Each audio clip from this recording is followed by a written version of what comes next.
Anyone else that you have right now for outright winner? I'm on a live player this week myself, Tyrrell Hatton. I played him at 75-1. Oh, by the way, he just won the Masters. Guys are just walking up to the window and betting Rory. $1 on Michael Block to win the tournament will net you $2,500. When you guys were live betting Tiger bogeys. It was beautiful. This tournament matches up really well for DeChambeau. How do the three of us recover from our Boston Celtics futures? Who is that woman? That is not Mrs. Bear. Bear gives it all away for one of the Golden Girls. How rigged is the NBA draft lottery? I'm not a Cowboy fan. I could give a rat's ass if they win or not.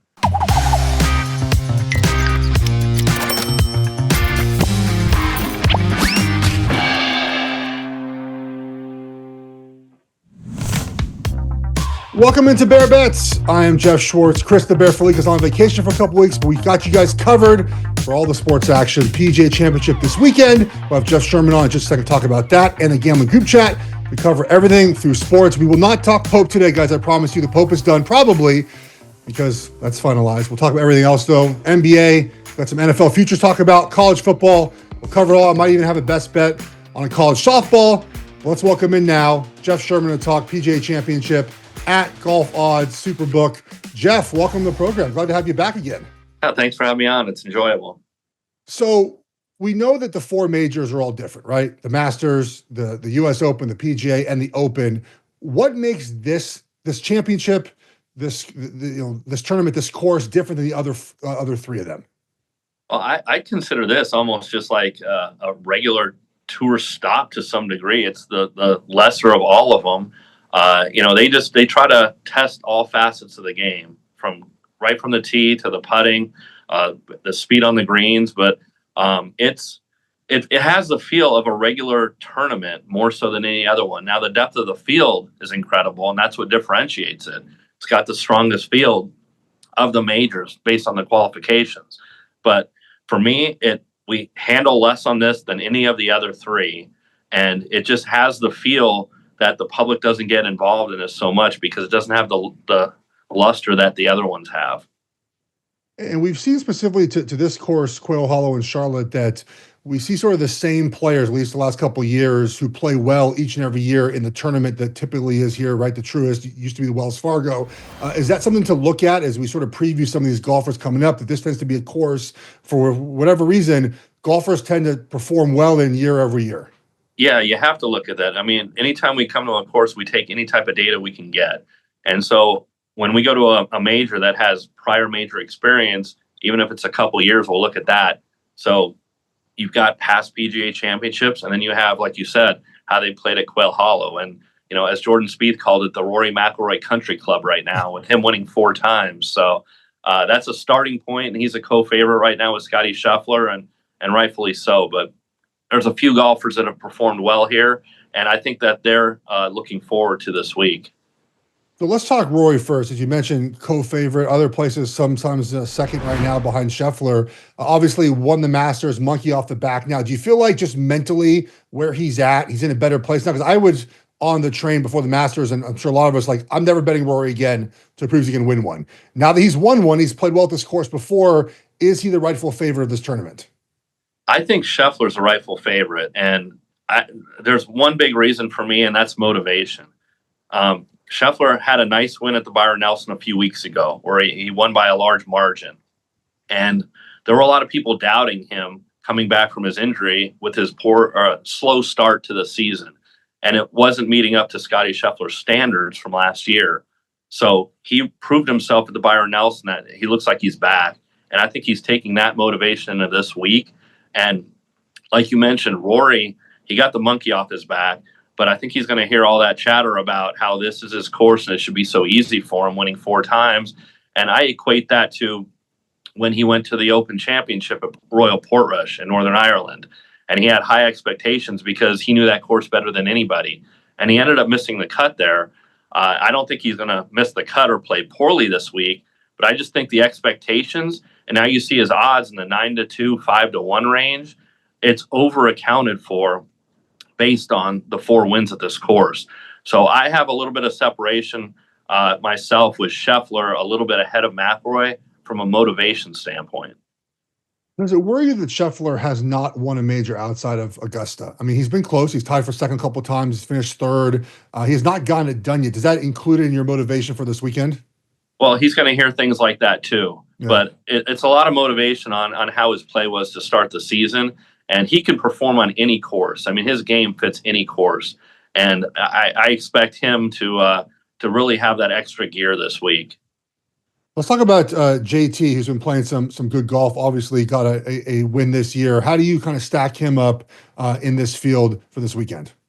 Yeah, I have him fourth rated, and it's behind Scheffler, McIlroy, and then Bryson DeChambeau is an easy number 3. Coming off a live win there too. But like you mentioned, Thomas won at the RBC Heritage the week after the Masters. He'd been playing well for the last year, not putting together 4 solid rounds, coming close, but finally cracked through in a playoff at the Heritage. So with that, you look at the last time they played the PGA Championship here in 2017, Justin Thomas was your winner. He's won the PGA Championship twice, so he's got the game for this type of setup. And anything over 20-1, I think, is a decent bet. The way he's running right now, hopefully he can keep 4 together like he did at the Heritage.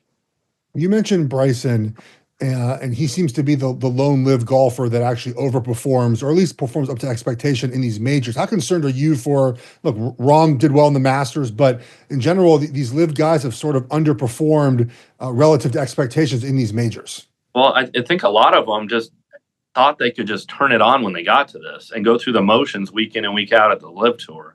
And that's not been the case. And like you mentioned, Rahm, you look at Cameron Smith, who his odds keep drifting out further because he just isn't doing anything. And I think it's lack of motivation standpoint from a lot of these guys. Dustin Johnson, he's fallen out too. So like you mentioned, outside of Bryson DeChambeau, Rahm has the talent if he can put it together. And there's believers this week on him. When I went to 25-1, I saw some support. We're sitting at 20-1, but anytime I go higher than 20, I'll get support for him. So he's the one guy outside of Bryson that I think people still believe in a little bit. I'm on a live player this week myself, Tyrrell Hatton. I played him at 75-1 just because he's been a 40 to 60-1 golfer over the last few years. Seems like a little bit drifted out there because he hasn't been top of the board on live recently, but I think the odds are a little bit high on him, and he's got the game for something like this. One of the long shots that I've targeted, and I don't know if I should jump on the train or not, or maybe it's still too risky. Look, Max Homa did not play good golf for what felt like a year. He has finished 8th in this tournament the last 2 years, and he finished 12th in the Masters and played some better golf lately. His odds right now are, it looks like 160-1, like they're out there. Is he worth a play this week as sort of a guy that seems to be playing some good golf, has played well this tournament? I don't suggest him because he's played so poorly for so long. And, yeah, sometimes at Augusta, you have a golfer that's got a good history there. And no matter how poor a form, they show up and they do well on that course. And I know he's got a decent history on this course, but I don't think it's got that Augusta equation to it. And he's done poorly on other courses this season that he's done well on. So I would put this course in that category. And he's just not a guy that I trust to put my money behind, just with what I've seen out of him this year. Jordan Spieth, I believe it's about 50-1 right now. He's chasing that career Grand Slam. It seems to be getting further and further away from him. Is he a guy that you have any faith in this weekend? No, and I'm out to 60-1 on him, and looking to write some money. He's a guy that I just been fading in matchups weekly. Yeah. He's not consistent. He doesn't put the 4 rounds together, even when he looks like he's contending to get a win. Then he'll throw something in there that'll take him right out of the tournament, and that's the speed that I expect under these conditions right now. So he's another guy that I just don't trust for 4 rounds. Let's talk about the conditions. I am in Charlotte. That's where I live. I'm not going to the tournament. I'm sure you go to golf tournaments. You're sort of at golf odds. You love golf, obviously. Do you enjoy going to like the actual tournament, like not practice, just like Thursday, Friday, Saturday, maybe Sunday? Obviously, is a little different, but Thursday, Friday. I went when the PGA was here a couple years ago. This was like 8 years ago now. It's been a while. It's not for me, buddy. Yeah, I did. We had a PGA Tour stop here in Vegas in October each year, and we'd make it out there. I'd go on Thursday or Friday. And it was great to sit up above 17 and 18 on the hill, just drink some beers out in the sun all day. Nice weather in October. So I had a good time, but unfortunately they pulled that from us, and we won't be seeing them this season. There is no Las Vegas stop this year, but I did enjoy it. And to get out there for one day, it's almost like I equate it to if you go to the beach for a day. You get out in the sun, have some beers, and have a good time. I was looking at this number while you were talking. I was Jordan Spieth to miss the cut plus 165. Is that something that you would be on? I would be on that before laying the price to make the cut. So it's I really have to have faith in some guys if I'm going to lay $2 or higher on a guy to make the cut. If there's any question about it, I'd look the other way. Another guy that will be getting a lot of money, I would imagine, is Schauffele. How's his number moving as we get closer to Thursday's first tee time?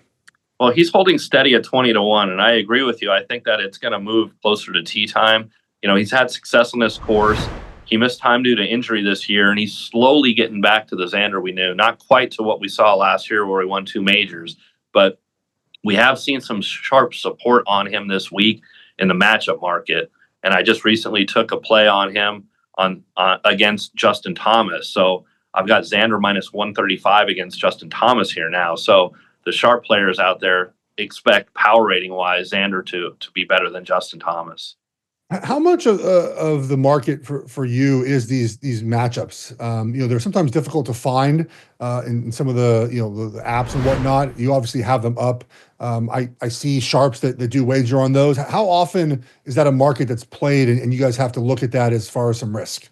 Oh, well, I'd say it's 90% sharp play into those. Yeah. And conversely, in the outright market, it's 90% general public play. Yeah. So we really have to fine tune those and respect them. And you'll see aggressive moves on them. It's just it's a market that the sharps obviously like to get involved in because you're only beating one golfer as opposed to 155 golfers. So it makes much more sense to do that long term.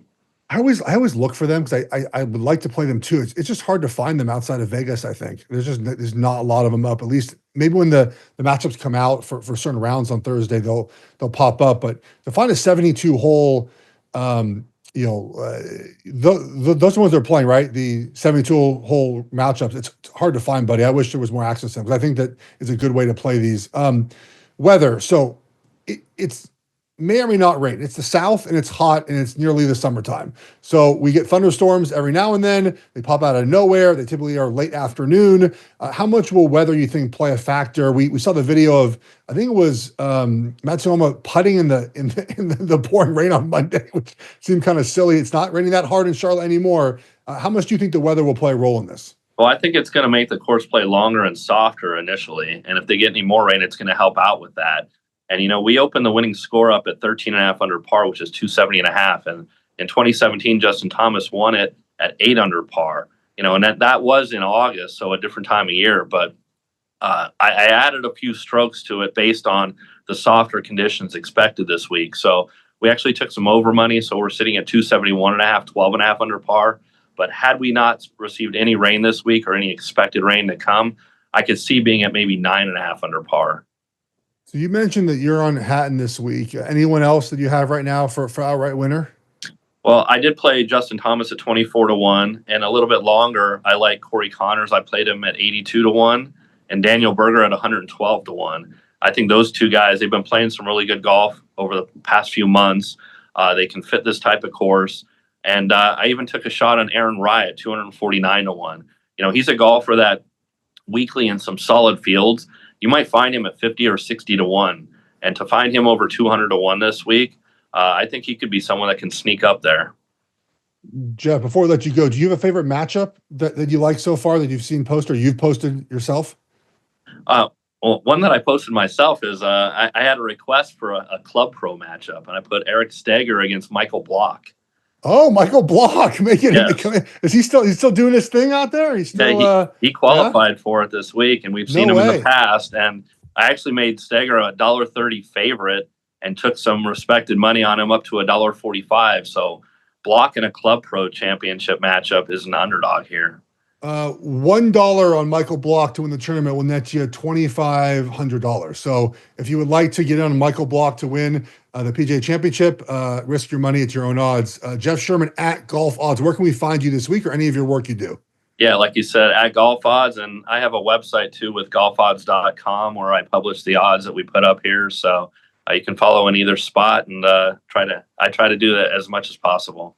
Well, Jeff, we always appreciate you coming on to cover these majors for us. It's a big help for the podcast. Thank you so much. Anytime. Thanks for having me.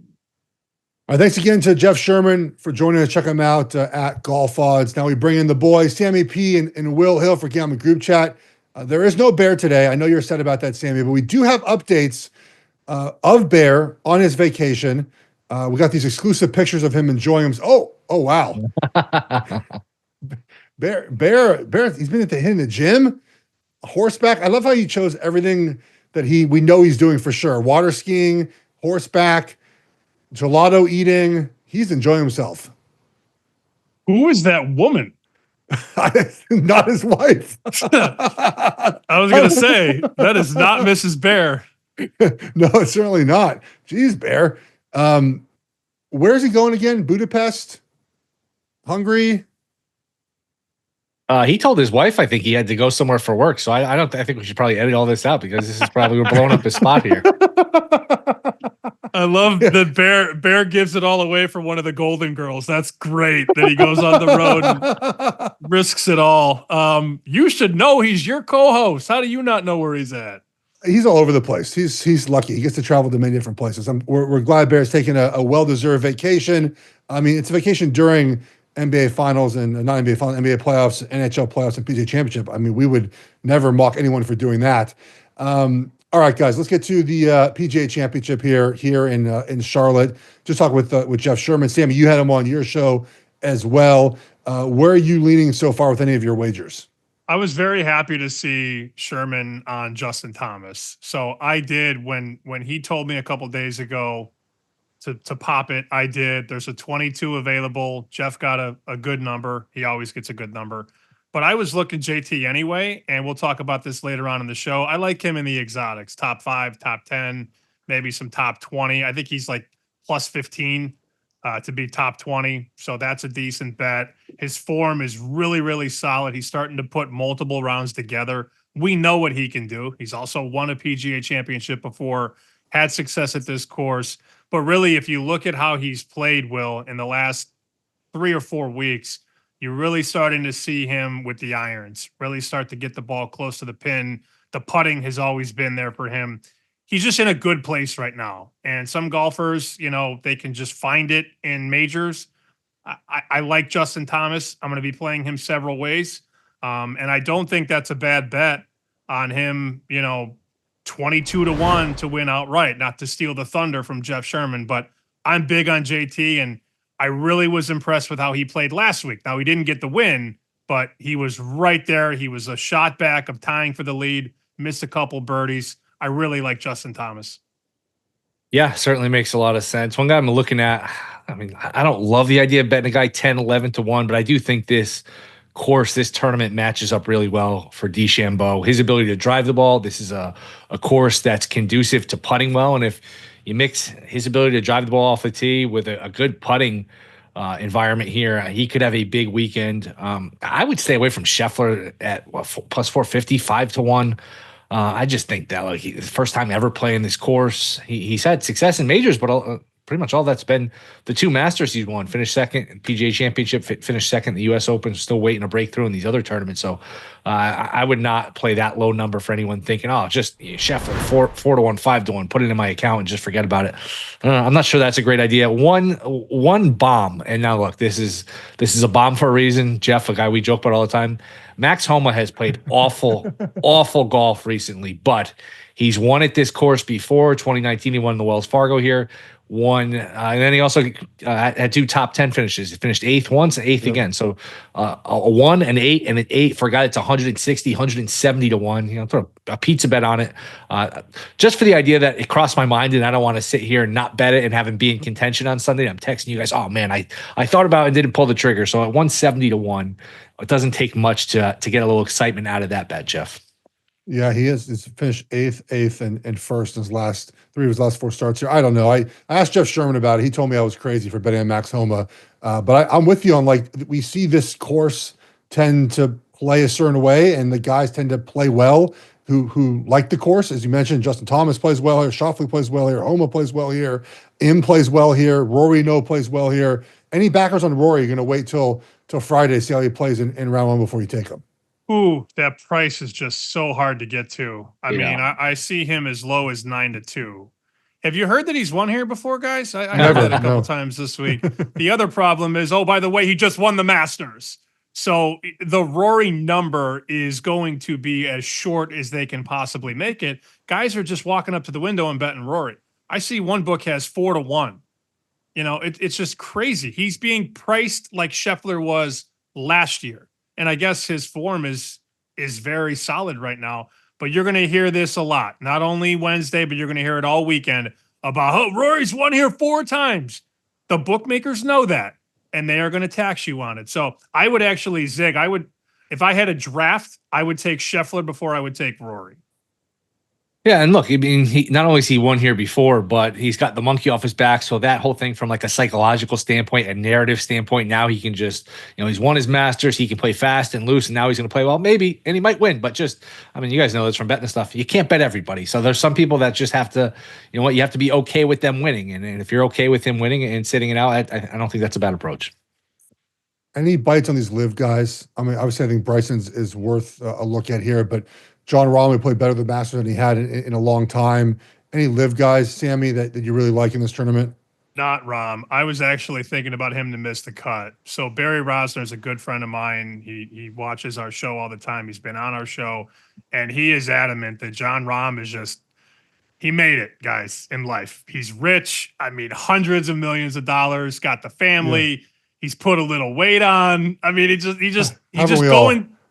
Right. Look, I'm not saying that it's not something that I've done, but miss the cut market. Woo, you can get 5-1, Will, on a miss. I don't think that's the worst idea. I think Rahm is just not as focused, and I don't think he cares as much as he used to care. And hey, good for him. He has more money than any of us combined, and good for him. But I don't think that translates to success in 2025. When you say he has more money than any of us combined, does that include Bear because he's not here? Is that what is that? Is Bear includes Bear's new girlfriend, the whole crew, everybody.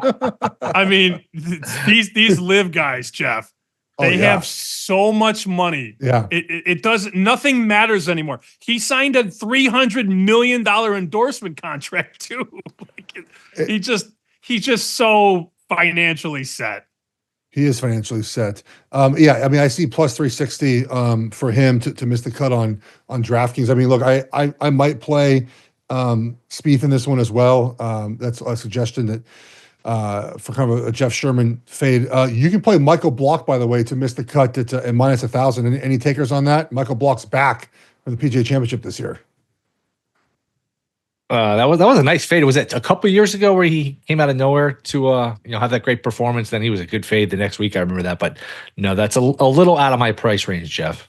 Nothing will top you guys though. Last year, I think Tiger. It was at Augusta when you guys were live betting Tiger bogeys. Oh, it was beautiful. I'm like, he did it again. He did it again. Oh, it was live bogeying Tiger. It was awesome. Dustin Johnson, by the way, to miss the cut, plus 120.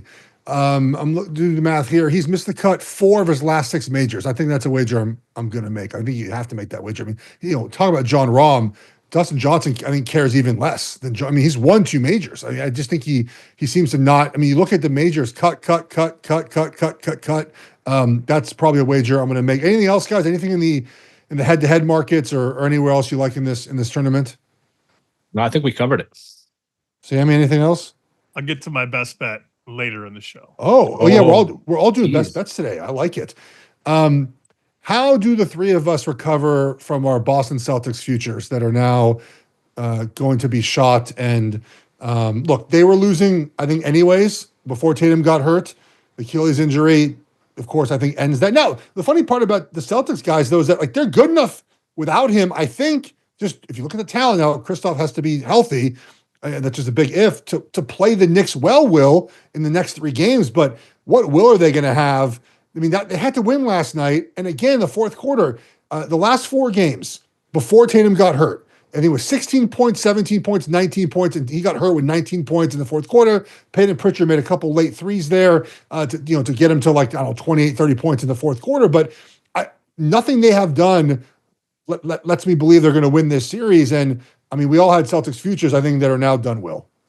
Yeah, I jumped off after it was 2-0, and I wrote it up for FoxSports.com on Friday. OKC to beat the Knicks, gave it out at 7-1. So that was my pivot. I feel pretty good about that. Not that I'm dismissing Indy, not that I'm dismissing Denver, and you can't really dismiss anyone, I guess, with the way these playoffs have gone. A lot of unpredictability, which is unusual for the NBA.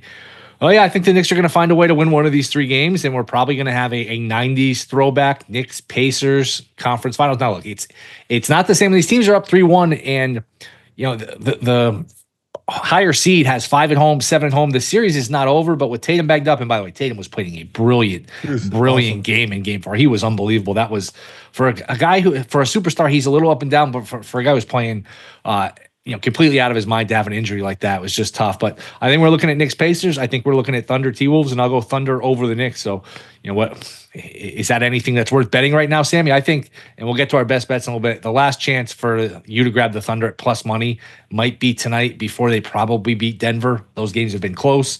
You never want to discount Jokic, but you might be looking back in a week or two saying, man, I wish I grabbed that Thunder plus 115 to win the title with the way the East is shaking out. I can just hear it now. Close my eyes. The Knicks, the Pacers, next. Yes.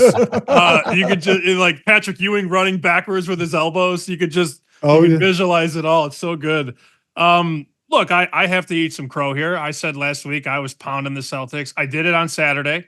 I bet them heavy on the money line. I laid the 5. That felt good. And then I took everything from Saturday and I pressed it on Monday. And I did money line, so I gave it all back.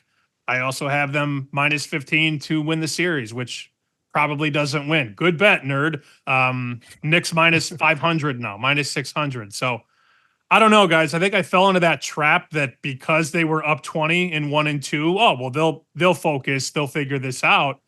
When the reality is, third quarter last night, they're up 14, timeout Tibbs. You're like, oh, here it is. This is it.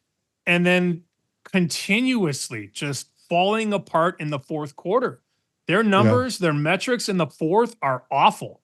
And I want to give Will some credit here because he was sort of talking about the path last year. And I'm like, I don't know. And then you go back and you look, they never got tested.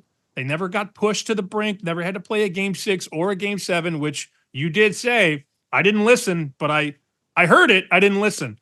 I'm flabbergasted at how that team was in control in all 4 games at one point and has 1 win. It makes no sense, and it cost me a lot of money, not going to lie. My favorite quote, and I can give it a little injury update here, quote Joe Mazzulla, it's a lower body injury. These coaches and these teams, it was very clear in Achilles. Like, it's a terrible injury. And what's worse is that, not even for this series, but he's probably out most of next season too. So you have to look at what the Celtics do. Obviously, they'll probably run back a lot of what they have, but they won't have him for most of next season. How rigged is the NBA draft lottery? Like, are 1 to 10, like 10 the most rigged ever? What do we say, Will? I'm honestly, it's very suspicious. And if you told me it was rigged, I wouldn't say, oh, that's crazy, even though I'm not a conspiracy guy. The only problem with that, Anthony Davis had to have a significant injury. Kyrie Irving had a significant injury. And even still, all they had to do was beat Memphis. They're still 1 win away from the playoffs. And then none of this rigging could have happened. So it's certainly curious. It's certainly suspicious. But do I ultimately think it's rigged? No, but I don't know, Sammy. That 1.8%. How about these sports books telling on themselves? They're like, 30. We had 33 to 1 on Dallas at a 1.8% chance. The math is not mathing there, but certainly a suspicious outcome. And if you had this inkling that the NBA was going to rig it or whatever, you cash some nice numbers in that 35, 40 to 1 range. But I don't know, Sammy. What are your thoughts? Well, I just brought up Patrick Ewing with his elbows. I mean, that's the most common answer when people talk about the draft lottery, the frozen envelope, that old urban legend that David Stern took it out of the freezer and threw it in the drum so he knew which one to take. I don't want to say that it's rigged, but when you just lay facts out, the facts sort of speak for themselves. So the Cavs won the lottery after LeBron left the second time. The Pelicans won it after the Chris Paul trade. They won it again after they lost Anthony Davis, and now the Mavs win it after losing Luka. When you stack those things up side by side, it does open your eyes. And I don't know, man. Do we trust Nico Harrison to build it back up? That's where I'm at. Like, okay, now you won the lottery. Now you probably get flag. Can he build it back? I don't know, but it feels like there's a pattern here of teams losing stars and then winning the lottery. But here's the thing, though. People seem to think that there was a wink here of, all right, we need the Lakers to be relevant again. So if you trade Luka to the Lakers, we'll give you the first pick. And now they end up with the first pick. But the problem is like the AD injury, the Kyrie injury, and then losing to Memphis in the play-in, like that, this was all pre-orchestrated. That does seem like a stretch, Jeff. Doesn't it seem like if they had told somebody that, the players are going to keep that quiet? It's hard when you try to explain to me the mechanics of what happened to think it's feasible. I don't think it's from that perspective. But it's just a bad system. Like, I don't think the lottery system is what it's intended to do, right? I know people rag on tanking and whatnot, but the point of tanking, and it's not fun to do that, is obviously to end up with your team being better. I mean, the Mavs guys were one win away from the playoffs. This would be like the Bengals getting the first pick in the NFL draft, right? Like, so close to making the playoffs. We'd be outraged NFL fans if they got the number one pick, lottery or not. And to me, this system isn't the right thing. Look, I'm not a Hornets fan by any sense of the imagination. They have not picked first in the draft in 34 years, and they've been the worst franchise in all of basketball the entire time, at least I've been in Charlotte. So it just seems like the system is not intended for the way it's supposed to be. And I get it. You want to reward teams and cities, but the NFL is so great because the best part of the NFL lives in Kansas City right now. The draft was just in Green Bay, Wisconsin.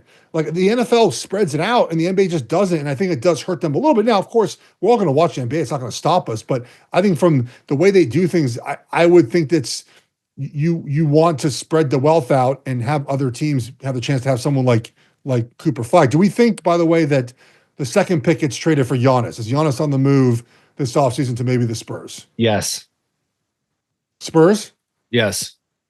Castle, they have the second, the 14, they have Castle, they have Vassell, they've got an Atlanta pick from that DeJounte Murray trade. They can, if they're so inclined, they can win a bidding war. I know the Rockets have a lot of stuff too, but if you're the Bucks, a reset of Castle, I guess Ace Bailey, the second pick in the draft, whoever you want that to be, Castle, the second pick in the draft, the 14th pick in the draft, a one next year, another player, that's not a bad reset. I did think that the Bucks said, or the Spurs at 40-1 was interesting. That moved to 25-1 now at DraftKings.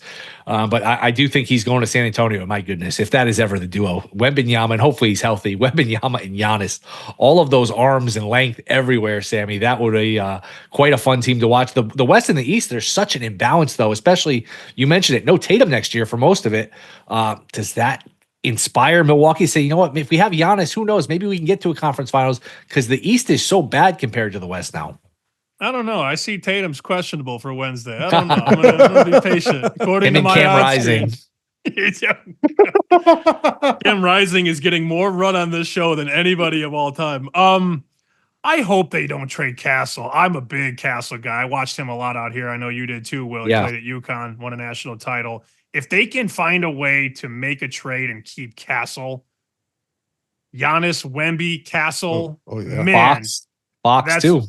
That's a great core. And, I don't want to say that it puts them over Oklahoma City, but Oklahoma City doesn't have that championship pedigree yet. You drop Giannis with his ring in that room with Pop and all the things that come around that team. Ooh, that's a fun mix. I will say, I will bet whenever I see odds on next year's title, I'm thinking San Antonio is going to open in like the 25 to 30 range. I'll bet it ASAP. And the reason for that is if there's a trade, if they trade the number 2 pick for Giannis or whatever, if they move for anybody, because they have a bunch of assets they can move. Once that trade happens, that 25-30-1 is going to go down to 15. So I need to get ahead of it ASAP. Once I see a market, I'm looking right now, DraftKings, FanDuel, I don't see any title odds for next year. Once those pop, though, I will bet San Antonio 25 or 30-1. How does Rutgers have 2 players that can be drafted in the top 4 and play as bad as they did last season? Like, how is that actually possible? Great question. they're just so young and so raw. I mean, they're both freshmen. You can say the same thing about Baylor with Edgecombe. I mean, he could be the third pick in the draft, and Baylor was awful. At least went to the tournament and won a game, though. I do think it's a red flag, though. I wouldn't completely dismiss it, because I remember when Fultz missed the tournament, it was like, oh, no big deal. Fultz is going to be great. Ben Simmons missed the tournament with LSU. Oh, no big deal. I do think that's a sign, like, wait, winning the intangible, which gets lost a little bit sometimes now in this age of analytics and all of this stuff. Just the fact that, hey, that to me, it's a little old school thinking, but how come your team didn't win more games, I think, is a fair question. Jeff just hates Rutgers too. I mean, how many times? I can't wait for college football to come back. I got to find my Big Ten team of the year. How many times last year did you say, "Don't let me bet Rutgers," and then you're texting us, it's 7-0 whoever against Rutgers, and you're just like, I couldn't not do it. I at least have lived up to what I said about hockey, where I've stayed mostly away from hockey. I need to stay away from baseball, because last night, guys, almost broke me in baseball. I'm sure you guys have these wagers that kill you each and every year as we transition over to baseball now. But baseball, just the first 5 last night almost crushed me, Will. And I don't know, what do you do? What's your mindset? For those who missed it, so I had first 5 under in Cubs Marlins. It was 4.5. Cubs scored 5 runs in the bottom of the 5th inning to win 5-0. Not to win, but to be up 5-0 after 5 innings. They scored 3 of the 5 runs with 2 outs. It just broke my soul. How do you recover mentally from those, Will, when you have like a day like that? Just got to give it a day. You'll probably feel better in a day or so. It's a long year. You make a lot of bets. Obviously, it doesn't make it sting any less, but that is, it's corny or whatever. Say, bet responsibly, but that's why you don't just, put 10 units on something, because bad beats happen. And I don't buy the idea that they all even out. If you're really good, if you're can actually like a profitable handicapper, which I think all 3 of us are, as much as we joke about ourselves, you're going to have more bad beats, because you have to be in position to have a bad beat. You have to be in good position to start with. So bad beats, Sammy, happen more to good bettors than I don't buy this idea that they even out. That's nonsense, I think. That said, Jeff, if you want to lay down on that couch, we can have a therapy session with you, because that is a horrible beat. That's a tough one. I lost 2.4 units last night on the Celtics, and I assure you I'm not betting $20. So that was a big loss. But it wasn't a good bet. I didn't make a good bet. You are minus infinity to win that bet going into the bottom of the 5th. And that's why it's maddening. You obviously texted us about it, but you got a runner on second, 2 outs. It's 2-0. And then the triple and the homer. I mean, like that, the odds of that happening are so high, and it goes against you. I mean, sometimes you got to just stare at the ceiling. Oh, I did. Why me? And then you sleep it off, and there's another game tomorrow. That's tough, man. I mean, I don't want to minimize how bad that beat is, because it's a bad beat. Oh, it is bad. I'll bet some more against the Rockies today. Rockies, by the way, Sammy, now out to minus 500 to have the worst record in baseball. Is it still? Yeah, well, it's not a bad wager still, right? I mean, they're 7-34. Even the White Sox, who I've sort of gone off on my daily fade because they're playing better. They've also played the Marlins and some poor teams. I'm back on them today. They play the Reds. They've won 12 games. Like, they're playing better. The Rockies' run differential is minus 129. And the point that Sammy's made is that it's going to get worse, as at least some of their better players might get traded away. They might there's no like young kids coming up. Like the White Sox, they just called up Elko. Like, they have some players that are in the minor leagues that they can call up that'll be better. So minus 500, Will, is it still worth a play if you haven't made it yet? Yeah, I mean, most of our listeners aren't going to want to tie up a bet for minus 500 that doesn't cash until October, but just based on probability and stuff, I do think the minus 500 is a good bet. And they're in such dire straits. First of all, they can't hit. Second, they can't pitch. That's a bad combination in baseball. But the third thing, and I don't know if it's getting enough discussion, publicity, or whatever, they're in an environment where Coors Field, where runs are so prevalent. There's so much scoring. If you're a bad team, ideally, you want to play in a big pitcher's ballpark where every game is 2-1 or 3-2, 4-3. You can steal a couple games. When runs are so easily scored, Sammy, it widens that gap between bad teams and good teams, and they're just going to get killed. I don't know that they win 40 games. To me, 35, 37. Let me ask you guys, what number would you need to see? And they put adjusted season win total over-unders up pretty much every day, pretty regularly. What number would you need to see to pull the trigger on an over for the Rockies? I wouldn't. 17.5, maybe. I don't know. I mean, I update these numbers pretty much every day. I have them 36.5 wins right now. And that's probably like a little conservative. It could be worse. It's hard to lose that many games, though, guys. It's hard to lose 130 baseball games. But I think we've made it very clear all season. You know, we were talking about fading the Rockies before the season even started. Yeah. And then Bear jumped on a couple weeks in. He figured it out. He made it a best bet. We've been fading them all the time. Worst record before the year, they were 450, plus 450. So it's moved $10 from plus 450, 5-1 to minus 500.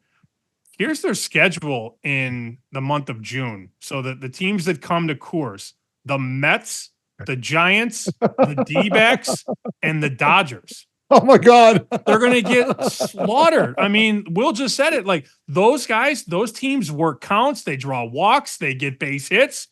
And you're going to come up in the middle of June when it's, 85 degrees in Colorado and the ball's carrying. They're going to get absolutely murdered in that month. And eventually a team's just going to quit. I mean, they haven't quit yet. That's the other thing. How do you quantify a team that's going to quit? They will quit. Oh, they fired the manager. Congrats. That'll fix everything. Eventually, Jeff, I'm sure at some point in your life you were on a bad football team. Oh, yeah. You don't want to go to work, and they will not want to go all summer long. Yeah. I mean, it's going to be – it's not going to be great. The team totals are what? They're 7.5 for like the Padres. And that's the game they scored 21 runs. Insane. 7.5 is a lot of runs in a baseball game to have their team total. I mean, the Dodgers when they show up, it's going to be 8.5, 8, 7. Like, that's a wild number for baseball. Have 9 runs, 8.5. I probably was going higher than 7.5. They're far worse than the White Sox last year. Anything else baseball wise? Any make the playoffs, miss the playoffs? Any sort of futures you've eyed? Will, I know you're into that market a lot. No, haven't had anything in the last week or two. I wanted to make one more point about the Rockies. I thought when you sent us the box score from Saturday, 21-0, I thought you were sending us a UFL box score. I thought, is Birmingham getting the second half kick or not? Like, I'm like, wait a minute. 21-0 right there. They lost. It was unbelievable. I thought for sure you were locked into UFL action, which, I'm not going to lie. I bet from time to time, but it was the fifth inning too, by the way. Like it was 20-0 in the fifth inning. It was quite remarkable how bad it was. Rangers to make the playoffs minus 115. If they can hit it all, is that a wager worth making right now? I was on it before the season. I don't like what I've seen. Seager's always hurt. They just don't have, Garcia and the Simeon, these guys haven't given them good years. They can't score. And DeGrom's been healthy and they're not playing as well. So wouldn't be surprised if they made it, but I already have a future with them and I'm not looking to add more. That's not a fun team to watch. They struggled with Colorado on Monday night. They were down 1-0 late. They needed a rally to win. And Colorado had bases loaded in the ninth with one out. They needed a double play to get out of it. So I don't know, Sammy. You and I I think all of us were on this team before the season. Yeah.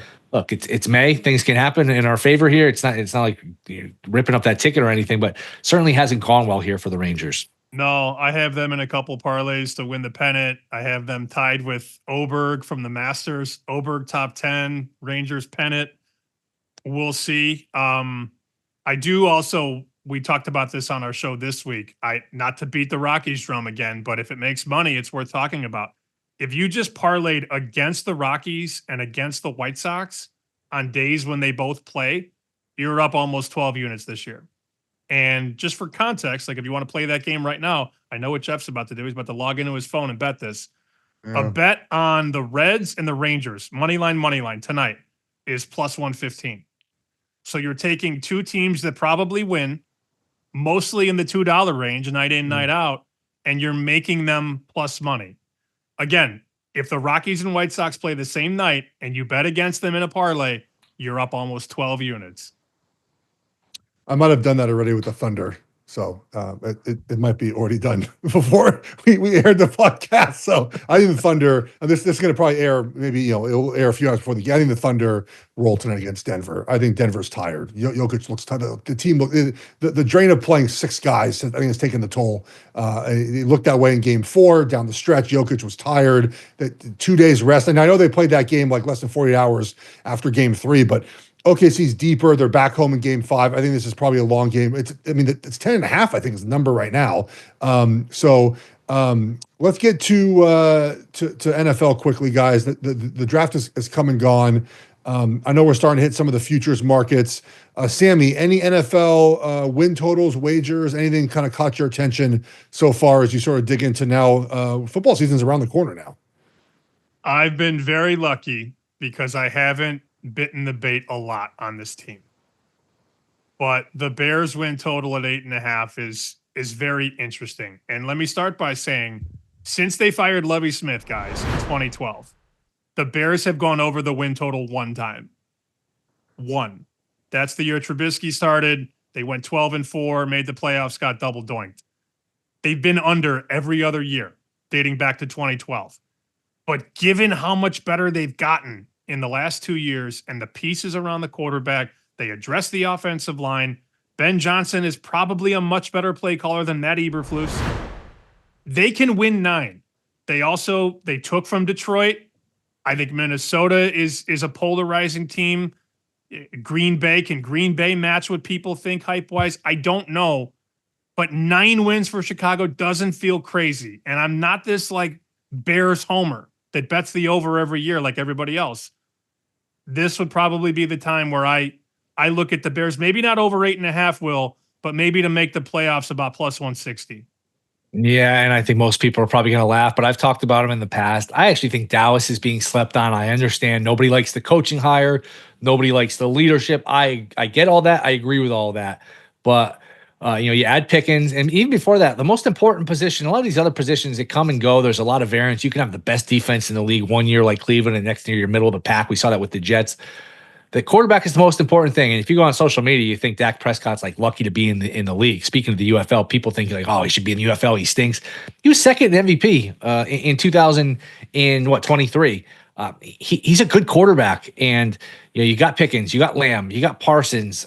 Who knows with the rest of the team? I know there's a lot of pieces to fill in, but this is the team. They won 11, 12 games 3 years in a row. I think 12-5, 3 years in a row. And then look, Dak got hurt. They had a bad year. They probably weren't going to have a good year anyway when he got hurt middle of the season. But then bouncing back and winning 10 or 11 games and, I don't know, winning a playoff game, and you look up and they're in the second round. Would you be shocked if they're in the playoffs and they win a game or so? I still think they've got a good player at the most important position. And I actually think just because they're so public that their struggles get magnified and everyone overreacts and freaks out like they lose in the playoffs and it's a crisis and they lead all of these shows.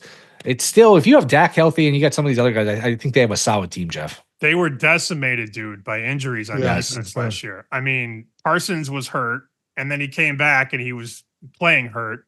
Lawrence got hurt in what, week 2 or week 3, DeMarcus Lawrence? So they're without Parsons and Lawrence. Then Dak got hurt. They were just crushed by injuries. Not to play that game. I mean, I'm not a Cowboy fan. I could give a rat's ass if they win or not. But, I mean, they lost their soul last year and their heartbeat at quarterback. So I look at what happened last year, and I kind of throw it in the garbage because you can't defeat injuries. Two things we know, I think, about the NFL year to year, right? Well, 3 is that it's unpredictable, right? You can't rely on last year to preview the upcoming season. But the 2 things that we do know, like injury luck tends to even out after a year, right? Like you have a very injured year, then you have a not injured year. And 1-score game result. I mean, the Chiefs I'd throw out of that conversation, to be honest with you, because their 1-score games were them like not trying very hard in the third quarter of games when they're up 14 points. But like the Giants were, I think 1-8 of 1-score games. That feels like if you get to 4-4, they get over the win total. I'm not betting on their over win total, but it's worth discussing when it comes to these teams about sort of their luck at the end of games. One other team, guys, quickly, the Niners are at 10.5. And they have the NFC South and the AFC South this year, so maybe that's the reason why. But Will, are they winning 11 games this season, the Niners? I just don't see it. Yeah, but they do check a lot of the boxes when you're looking for a team to improve and bounce back, because they were really bad in turnovers, penalties, injuries. Again, if you have your quarterback, if you have your coach, their skill players are seemingly interchangeable where, all right, this guy gets hurt. And as long as you have, Kittle, we'll say McCaffrey, Ayuk, and then you just plug in some of these newer guys. We'll see, Pearsall can give them something. I could see them with that schedule getting to 11. Am I like cutting in line to bet it? No, but I understand why. I mean, this time last year, they were the favorite, the short shot to win the whole thing, and everything just went off the rails. They had a ton of injuries, lost close games. They just had the season from hell. Now that they've caught their breath, they haven't played in the NFC title game for the first time in a while. It seems like they were pretty much in that game for 4 or 5 years in a row, other than the COVID year, Sammy. They can maybe catch their breath and bounce back. So I understand the enthusiasm, the optimism for the 49ers. They lost a lot on defense, guys. Greenlaw, Charvarius Ward, Hufanga. Obviously lost Debo as well. Not that Debo is worth that much, but I mean, defensively, I don't know. I watched a lot of Niners the last 5-6 years. The defense was the star of the show. The defense constantly gave Brock Purdy the ball with good field position. So my questions about them are on defense. Then you look up and you see the strength of schedule, and they're supposed to have like one of the easiest ones in the league. So I'm not sure what to do with them yet. I haven't made a bet. I did think about this. Buffalo is going to win the AFC East, right? Yes. Anybody think that like New England's going to do it, or Miami, or No. the Jets? Okay, so the Bills are minus 250 to win the East. There's a book in Vegas has minus 350. Who's winning the East if it's not them? And I understand people don't want to lay 250, so you could parlay that with something else. I mean, you could parlay Justin Thomas top 10 with Bills to win the East. I've got them favored in like 14 games out of 17. Where are these losses coming? I mean, they're going to go 12-5, 13-4. I don't think it's going to happen this year for New England. The Dolphins got worse. The Jets have Justin Fields at quarterback. I think 250 is a bargain on Buffalo. They're not losing this division, barring an injury to the quarterback. Right. That could change anything, of course. Talk me out of Bills to win the East. I think it's a slam dunk. I think you can parlay that with many different legs. I mean, that's the way to go. I'm with you. Like, and Alan, if he gets hurt, you have bad luck, and this is why bankroll management's important, right, Sammy? Like, you bet it. If Allen gets hurt, maybe you can find a way off of it. And you just say, I lost that wager. But quarterbacks get hurt far less than we think, by the way. Like, I think there's this big thing where quarterbacks they don't. A lot of the top guys don't get hurt as often as we think they do. If they do, it's a couple games or two. It's not really the rest of the season. Of course, the older guys get hurt a little more frequently, not guys like Josh Allen. All right, before we get to best bets, any last words, Will, Sammy, anything else you like for the weekend? Any golf wagers, baseball, basketball futures, anything else? No, I think we covered it. I'm just looking at the Bills football reference page. 1, 2, 3, 4, 5 straight first place finishes. This is basically, no, without the titles, this is the Patriots of 10, 15 years ago. Just win the division, get a home game every year. That's what Buffalo's going through right now. So let's get to best bets. Normally we just do this with Bear now. He's not here. He's gallivanting around with a new missus eating gelato, supposedly, according to our pictures that we have here. Will, let's go with your best bet first, buddy. Go ahead. OKC Thunder plus 115. I think this is maybe the last opportunity to get them at plus money. If they do beat Denver in this game 5 and go up 3-2 and eventually close out this series, they're going to be odds on pretty soon, I would think, here soon, Sammy. So Denver OKC Thunder plus 115 to win the NBA championship. I would love if the crew can go to the picture of Bear and his new girlfriend one more time. I would love that on the way out if we could make that happen. If not, it's fine. I'll never forget that picture. My favorite. Oh, look at that! There we go. There we go. Oh!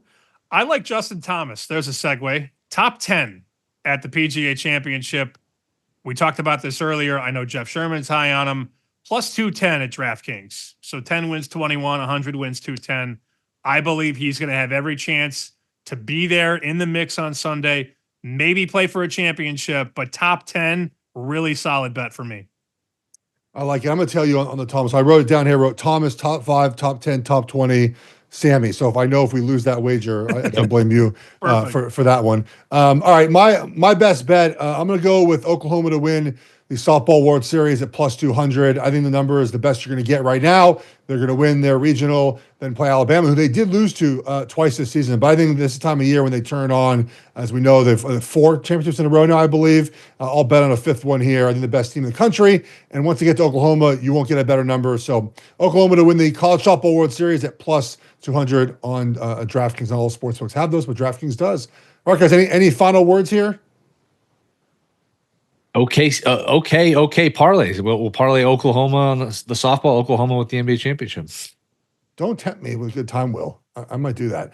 Check us out. I want to see your notes. Can you show us your notes, Jeff? How many notes you got? How many notes have you taken during the show? How many bets you got? Just the golf notes. This is right here. Oh, okay. All right. Yeah. I already have some of these made. I made the baseball one already today. I made that one with the Reds. And the Rangers hitting though does worry me. Will is right. The Rockies were winning for most of that game. All right, guys. Find us at Bear Bets Pod on social media, on YouTube. You can leave a comment, rate, review, subscribe. Find us everywhere on all social media as well. Be back next week. Take care, everyone. Hope you enjoy the PGA Championship.